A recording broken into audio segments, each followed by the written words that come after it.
Report করছে, তারা বালু লুট করছিল। ইরা কোম্পানি নামে একটা কোম্পানির বালু লুট করতে গেছে, আমি রিপোর্ট করছি। এটাই আমার অপরাধ। কালীতলী ইউনিয়ন 3 নং ওয়ার্ড যাত্রা সিদ্ধি যাত্রায় দিঘিতে বালু লুট করার রিপোর্ট করার কারণে এরা আমাকে মারতে, এরা মারতে মারতে আমার এগুলো বলতেছে যে আমাদের বিরুদ্ধে রিপোর্ট করছে। এতে ভালো রাতে রে এইভাবে মারছে। আমি এর সুষ্ঠু বিচার চাই। আরো বাহিনী আছে। আমি আমার বাড়ির আমার জ্যাঠাতো ভাই, সেখানে আমার জ্যাঠাতো ভাই আছে এবং আমার বাড়ির আশেপাশে আরো কিছু লোক আছে, এদের সাথে আমি কথা বলি। আমার বাড়ির এক পাশে বাড়ির একটা বিষয় নিয়ে হঠাৎ এরা আসি আমার দিকে আসি, তাহলে আমার সাথে তুই কর আমি কথা, তোমরা কে, তুমি কে, তোমার নাম কি? আমি এগুলো জিগাইতে এরা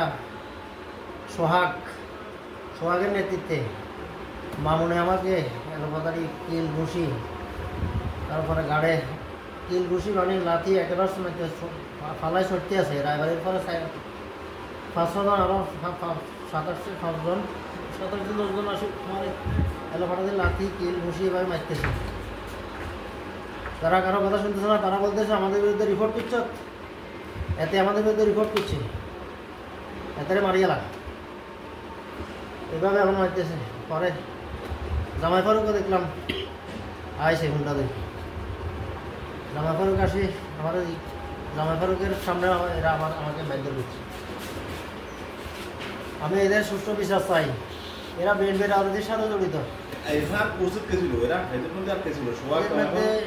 সোহাগ, জামাই ফারুক, তারপরে যায়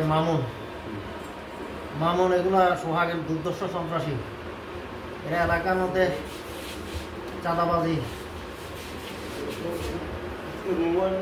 সাথে জড়িত, চাঁদাবাজি, রংবাজি, সালিশ বাণিজ্য সব কিছু করে। আমার বাড়িতে এর আগেও এরা গতকালকেও আসছে, আমার বাড়িতে গতকালকেও আসি। তারা হুমকি ধামকি দিয়ে গেছে এবং মানুষ যে গেছে তাদেরকে হুমকি ধামকি দিয়ে মারব বা আমার বাড়ির আশেপাশে। আপনাকে মারার কারণ কি? কোনো নিউজ করছিলেন? বা আমাকে মারার কারণ হচ্ছে আমি তাদের বিরুদ্ধে রিপোর্ট করছি। তারা বালু লুট করছিল। ইরা কোম্পানি নামে একটা কোম্পানির বালু লুট করতে গেছে, আমি রিপোর্ট করছি। এটাই আমার অপরাধ। কালীতলী ইউনিয়ন 3 নং ওয়ার্ড যাত্রা সিদ্ধি যাত্রায় দিঘিতে বালু লুট করার রিপোর্ট করার কারণে এরা আমাকে মারতে, এরা মারতে মারতে আমার এগুলো বলতেছে যে আমাদের বিরুদ্ধে রিপোর্ট করছে। এতে ভালো রাতে রে এইভাবে মারছে। আমি এর সুষ্ঠু বিচার চাই।